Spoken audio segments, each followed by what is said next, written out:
आता बघूया टॉप 9 मोठ्या बातम्या।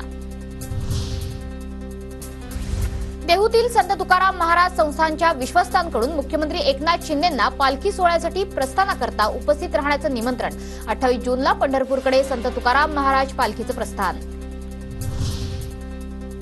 आषाढी यात्रेसाठी राज्य परिवहन महामंडळ 5000 विशेष एसटी बसेस सोडणार। ग्रुप बुकिंग असलेल्या कोणत्याही गावातून पंढरपूरसाठी आता बस मिळणार।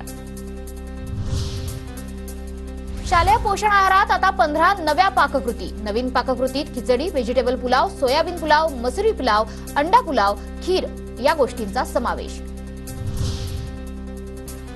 मुंबईतील चेंबूर, गोवंडी, देवनारचा पाणी पुरवठा बंद। पाणी जपून वापरण्याचं प्रशासनाचं आवाहन।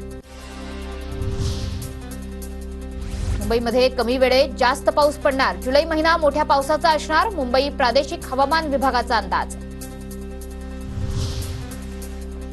पश्चिम विदर्भात आज मान्सूनचं आगमन होण्याची शक्यता। यवतमाळ, बुलढाणा, वाशिम, अकोल्यात मान्सूनचं आगमन होण्याची शक्यता। उत्तर भारतात उष्णतेची लाट कायम। अनेक भागांमध्ये 40 ते 45 अंश सेल्सिअस इतक्या उच्चांकी तापमानाची नोंद। दिल्ली, प्रयागराज, वाराणसीत उच्चांकी तापमान।